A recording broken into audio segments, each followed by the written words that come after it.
The last analysis ended with a chilling question. Can the dollar survive the storm that's coming? It's the trillion-dollar question hanging over every investment, every retirement plan, every business decision in America today. But what if I told you we're asking the wrong question? What if the storm isn't coming? What if the storm is already here and we've been deliberately distracted from its true nature? What if the fight over rare earths, the panic in Washington, Scott Bessent's failing coalition plan? What if all of that is just a sideshow, a brilliantly orchestrated diversion from the real war, the war to control the global financial system itself? We are fixated on the headlines about tariffs and export controls. Those are the battles. But behind the scenes, a tectonic shift is underway.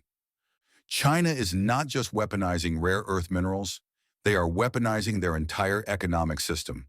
And the ultimate goal isn't merely to win a trade dispute. The goal is to rewrite the rules of global money. The goal is de-dollarization. The rare earth conflict is just one front. It's leverage. It's a tool being used to accelerate a much larger, much more ambitious plan. The thesis is this. In this video, I will expose the methodical three-step plan Beijing is executing right now to challenge the dollar's 80-year reign. Step 1, hoard real assets. Step 2, build parallel payment systems. Step 3, launch the ultimate dollar disruptor, the Digital Yuan. Stay with me because once you understand this grand strategy, the rare earth war takes on an entirely new and far more alarming significance. The motive, why the world wants off the dollar standard. But first, why now? Why is the world suddenly receptive to an alternative to the US dollar? Why is there this palpable dollar fatigue? The answer begins right here in Washington, D.C. It starts with America's own staggering mountain of debt. The U.S. national debt now exceeds $37 trillion. That number is no longer just an abstract figure. It's a structural vulnerability. Every time the Federal Reserve prints more money to service this debt, and they are always printing more money, the value of every dollar in your pocket and in the reserves of foreign nations erodes. The inflation you feel at the grocery store isn't an accident. It's partly the consequence of decades of fiscal irresponsibility. Major creditors like China and Japan are watching the value of their vast dollar holdings slowly melt away due to America's own monetary policy. They need an escape hatch. They are actively looking for a lifeboat. The second reason is even more potent, the weaponization of the dollar itself. Washington has increasingly used its control over the global financial system as a tool of foreign policy. Sanctions, asset freezes, payment restrictions. Cutting Russia off from the SWIFT system sent a shockwave through the world.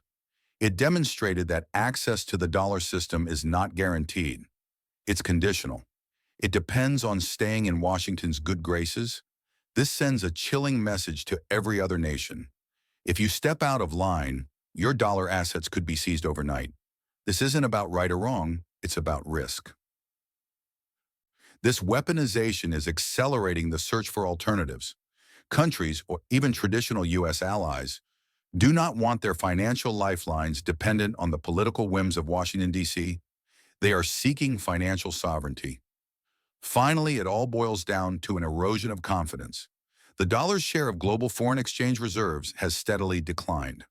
According to the latest IMF data cited in the original analysis, it has fallen from around 85% in the 1990s to below 59% today. This isn't a sudden collapse. It's a slow, methodical bleed.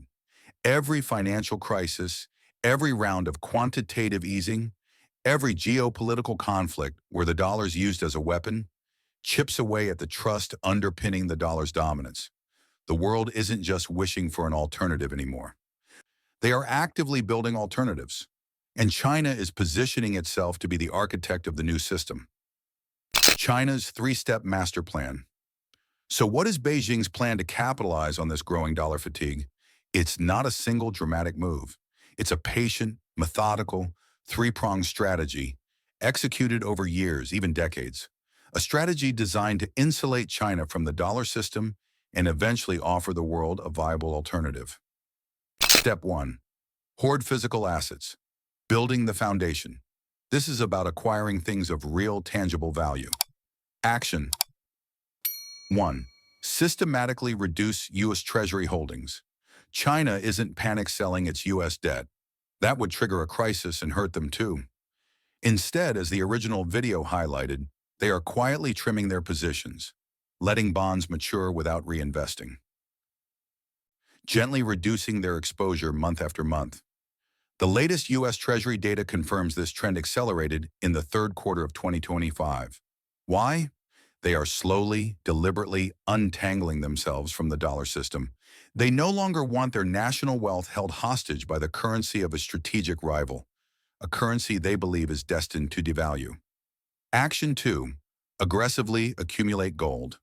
At the same time they are selling paper assets, they are buying physical gold at an unprecedented rate. The original analysis mentioned converting holdings into gold. The World Gold Council reports confirm the People's Bank of China has been the world's largest official gold buyer for nearly 2 straight years as of October 2025. And the official figures likely understate the true scale of their accumulation, which may also be happening through state-owned enterprises and sovereign wealth funds. Why gold? Because gold is the ultimate form of money. It's beholden to no government. It cannot be printed into oblivion. It cannot be easily sanctioned or frozen. In a world losing faith in fiat currencies, gold represents stability. China is building a foundation of hard assets, perhaps laying the groundwork for a future currency system with at least partial backing by gold. This addresses the core fear driving de-dollarization. Action 3. Secure strategic commodities globally. This strategy extends far beyond gold. Through its Belt and Road Initiative, China has locked up long-term contracts and direct ownership stakes in critical resources worldwide. Oil and gas from the Middle East and Russia, lithium and copper from South America, cobalt and rare metals from Africa, food supplies from agricultural powerhouses. They understand that the currency of the future won't just be backed by trust, but by access to the physical resources that power the global economy. They are building a diversified portfolio of real assets, insulating themselves from dollar-denominated financial shocks. Step 2. Build parallel systems, constructing the pipes. Hoarding assets is one thing. You also need a way to trade them without using the existing dollar infrastructure. The problem with SWIFT. The current system for international bank messaging, SWIFT, while technically neutral, is effectively dominated by the US and Europe. As Russia discovered, being cut off from SWIFT is a devastating economic blow. China's solution, CIPS. For years, China has been quietly building its own alternative, the Cross-Border Interbank Payment System, or CIPS. The original video mentioned over 130 countries connected. While verifying exact current numbers is difficult, data from the Bank for International Settlements shows CIPS transaction volumes are surging, especially for yuan-denominated energy trades between China, Russia, and the Gulf states. How does it work? CIPS allows banks to clear cross-border yuan payments directly, bypassing the US dollar system and the SWIFT network entirely.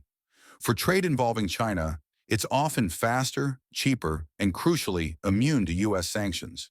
It's the plumbing for a non-dollar world, and China controls the blueprints. This directly tackles the weaponization of the dollar. The role of BRICS Plus, the expansion of the BRICS group, Brazil, Russia, India, China, South Africa, plus new members, is a critical part of this strategy. The original video mentioned their exploration of alternative settlement mechanisms. While talk of a single BRICS currency might be premature, the real significance, according to recent statements from BRICS summits, lies in their coordinated push to increase trade using their own national currencies. They are actively building the infrastructure, bilateral currency swap lines, connections to CIPS, potential common settlement platforms, to facilitate trade outside the dollar sphere. BRICS Plus is becoming a bloc of nations actively seeking financial independence from Washington, using systems like CIPS as the backbone. Step 3. Launch the alternative, the Digital Yuan, ECNY. This is the final piece of the puzzle, the potential game changer. In introducing the Digital Yuan, ECNY CBDC. China is years ahead of any other major economy in developing and piloting its central bank digital currency, the ECNY. This is not Bitcoin. This is not a decentralized cryptocurrency. It is a digital version of the national currency, issued and fully controlled by the People's Bank of China. Hundreds of millions of Chinese citizens are already using the ECNY for domestic transactions via dedicated apps. Why is it a potential dollar killer, bypassing banks and SWIFT? International ECNY transactions could, theoretically, happen directly between central banks or even commercial entities, potentially bypassing the entire correspondent banking system in SWIFT altogether. Imagine Saudi Arabia selling oil to China and receiving instant payment in ECNY with no U.S. bank involved. Programmability. The ECNY is programmable money. Beijing could embed rules into the currency itself, controlling how, when, and where it can be spent. This offers unprecedented control, but also potential efficiency gains for specific types of cross-border transactions. Internationalizing the yuan. While still primarily a domestic project, China is actively exploring cross-border pilots for the ECNY, particularly through initiatives like Project mBridge with other central banks. By offering an efficient, sanction-proof digital payment rail, especially to countries along the Belt and Road, China can dramatically increase the international use and appeal of the yuan. It solves the last-mile problem of making the yuan easy and cheap to use globally. Conclusion of Step 3. Gold provides the anchor of stability. CIPS and BRICS provide the alternative plumbing. The ECNY provides the efficient, controllable flow. It's a complete parallel financial ecosystem designed to operate independently of and eventually challenge the US dollar. Leverage, the role of rare earths. So where do rare earths fit into this grand financial strategy? Why pick a fight over industrial materials right now? The mini-hook. If the end game is financial, why the confrontation over physical resources? Rare earths are the stick. Remember China's near monopoly on processing rare earths, 91 to 94%. That control isn't just economic leverage, it's geopolitical leverage. It's the stick used to nudge the world towards China's carrot, the new financial system.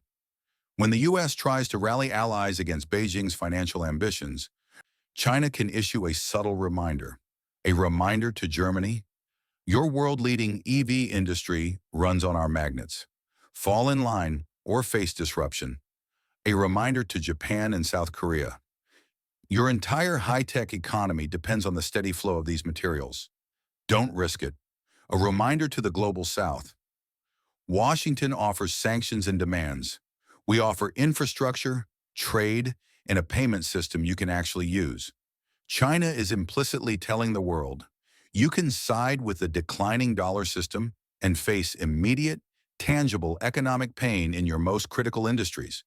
Or you can engage with our rising yuan-based system, use our payment infrastructure, and keep your factories running. Forcing the shift. The rare earth crisis, the export controls, the price spikes, the scramble for alternatives serves a crucial purpose in China's financial strategy. It vividly demonstrates the vulnerability of the existing dollar-based supply chains. It creates a powerful incentive for nations to diversify, not just their physical supply chains, but their financial supply chains as well. When French energy giant Total settles an LNG deal in yuan, when Brazil and China announce more bilateral trades settled in their own currencies, when Saudi Arabia openly discusses accepting yuan for oil, these aren't isolated commercial decisions. They are calculated steps by nations seeking shelter from a dollar system they perceive as increasingly unreliable and weaponized. The rare earth threat provides the urgent push away from the dollar. China's alternative financial system provides the attractive pull. It's a masterful strategy of coercion and co-option. Conclusion: the new financial order.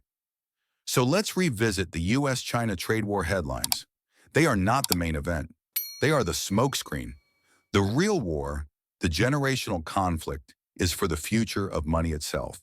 The thesis revisited: China is executing a patient, multi-decade, three-step strategy to dethrone the dollar, using gold as an anchor, CIPS, BRICS as the pipes, and the digital yuan as the flow.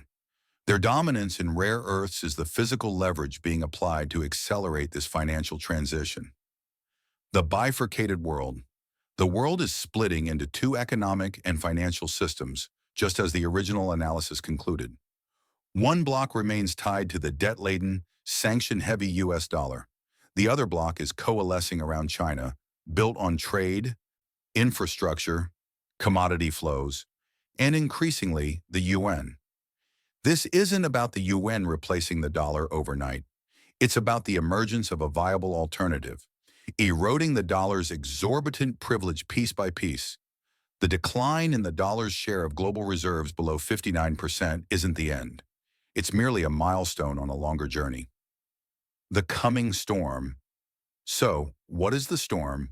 It's not a sudden crash, like 2008. It's the slow, grinding erosion of the dollar's purchasing power as the world needs fewer dollars to conduct international trade. It's persistently higher inflation in the U.S. as foreign appetite to finance American debt diminishes. It's the gradual loss of geopolitical influence as U.S. financial sanctions lose their bite, because nations now have a way around them. It is the painful, multi-decade adjustment to a world where America is no longer the undisputed financial hegemon. It is the unwinding of the post-Bretton Woods order, the flywheel CTA. This new financial system isn't hypothetical, it's being built and deployed right now. In our next video, we will dive deep into exactly what the digital yuan is and why it's a completely different threat than cryptocurrency. Hit subscribe so you are prepared. The resonance point. We are living through the end of one financial era and the birth of another. The question is no longer if the dollar's dominance will be challenged, but when the transition accelerates, how are you preparing your savings and investments for this new reality? Share your thoughts in the comments below.